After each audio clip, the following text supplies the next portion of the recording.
That's right. That's a name. He just ripped the thing away, and I said, You can got it. keep that. "You got it, man." Cool. Test, mic's good. Yep.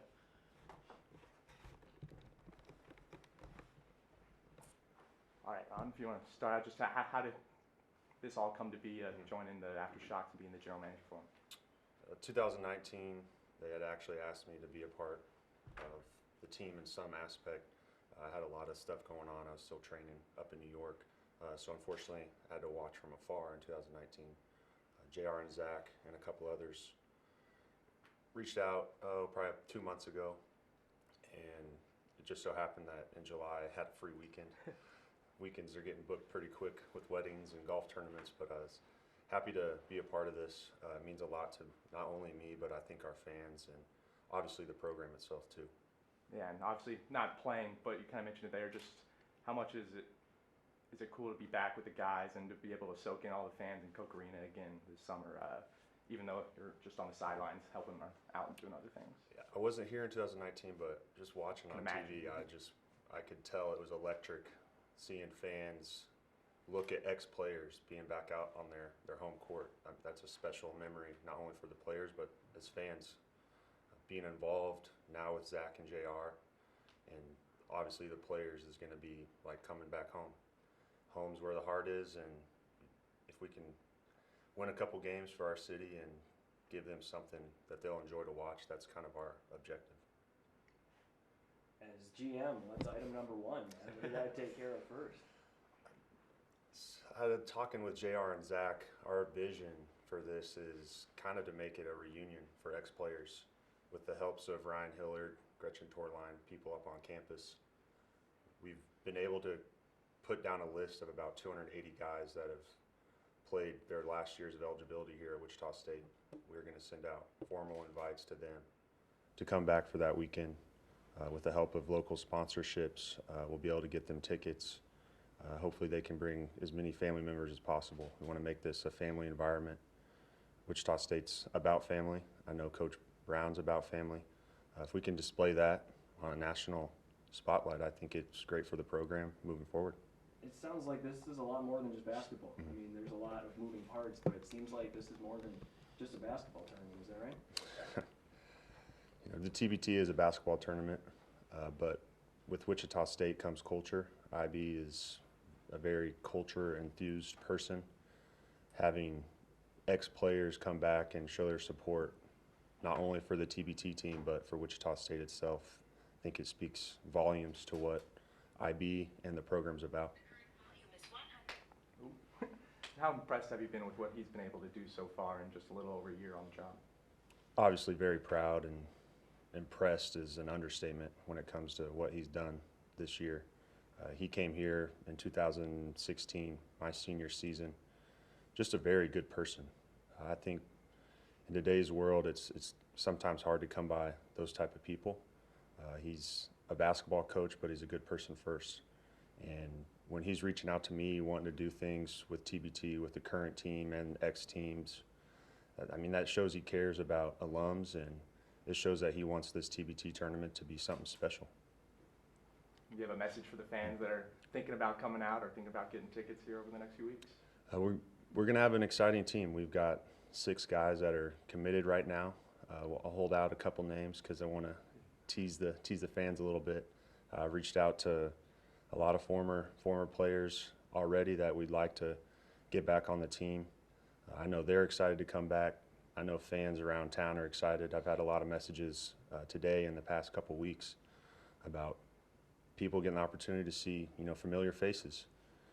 Having ex guys come back and get their support from fans that loved them back then and get that love now, it's going to be special for all parties involved. You just getting audio, huh?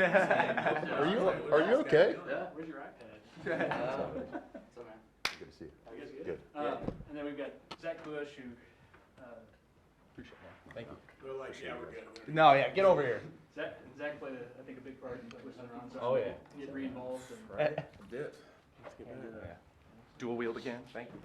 They're all still making up titles, so I don't know what yours is. Zach will be Been told I have a face for radio before, so. Better ask something. I'm gonna be disappointed, man. I'm just here for the ride. Okay. How did Goddard High School prepare you? Come on, don't do it. You are. Don't do it. Goddard. Eisenhower. Oh, I'm sorry. Put some Eisenhower. respect. I was Yeah, Goddard. come on, man. Yeah, I can't relate to Eisenhower. All right, Zach. So how many times have you been texting Ron whenever you guys were put in charge of the Aftershocks, being like, hey, you need to come help Yeah. us some way, somehow, be involved? It's been quite a bit, probably to a point for a little bit where I was bugging him. You know, you try to, walk that fine line. Thankfully, we have a great relationship of, known each other since high school AAU, and so it's not like this thing of where I feel like I can't talk to Ron about things. So it's pretty easy. He, JR, myself, we have a great relationship, a lot of great memories as teammates, and so just getting him to, want to be a part of it was pretty cool, and we're obviously grateful to have him. Yeah, I'm sure you guys heard from the fans a lot of, like, he was like the number one guy, Oh, yeah. like, hey, wait, what about Ron? What about Ron? So how nice is it to kind of give back to the fans that way? It's awesome. I know, this may not be exactly the way they wanted it. And it was pretty cool. Ron was even up to, I think, last year before the TBT tournament, they had a list of, the 10 guys that, that they'd like to see be playing in it. And Ron is always on those lists. Obviously, he's so well respected by the fans. Their appreciation for, not only him as a player, but who he is as a person. Really cool to see. And so being able to deliver that, I mean, that's a big part of this, is getting the fans what they want and, putting a product out there that they want to see. And putting together teams going well. Obviously, Ron hinted that you guys have that 6, 7 more guys on there, but you release them at a later date. But just how's that construction going of this roster? It's been good. I think each year, it gets a little easier. The first year was a little tough at first. Some guys, the TBT grows every year. At first, guys are like, what even is this? And, my summers, I'm back home from Europe. I don't, want to spend it necessarily doing, something I don't have to. But I think in 2019, when they saw what this was like, we had some guys that didn't play, but that were here and were like, hey, I'm in next year. And so it's getting easier. It's been a lot of fun. I think it's a unique experience when you graduate, there's almost a hole in your heart when you leave, because these guys meant so much to you. They were your family, and especially guys that come from all over the country. This is who you live with. They're your brothers. So now when you get to do it again, it's been a lot of fun, and we've had fun getting back in touch with guys and putting it together. And how much does Ron help with recruiting and just the national visibility of it? I'm sure ESPN is going to love him being attached to it too. Does it just kind of help the brand? For sure. He's obviously such a big name. I think he gives it a lot of validity. If he reaches out to guys know that, not to say, JR and myself, other people involved don't have that, but, it's easier to trust Ron's word on things when he's like, hey, you want to play in this? They know that, he knows what he's talking about, and they trust his opinion, so it obviously helps. On top of that, guys love him. There's not a guy that's come through this program that could say, like, I didn't enjoy, playing or being teammates with Ron Baker, so it's really cool. Cool. You're like the Ron Baker of interviews. All right. That was perfect. That was Cool. awesome. Thank you. Let's go. Zach. Yep, no problem. Yep. It's good to see you. Good to see you again. Need to get out to the baseball stadium. Looks sweet. It's beautiful, dude. Yeah. Walk off last night. Yeah. Daytime. We'll keep rolling these out. And my vision for as each player kind of gets released, usually starts setting them up on Zoom. Yeah.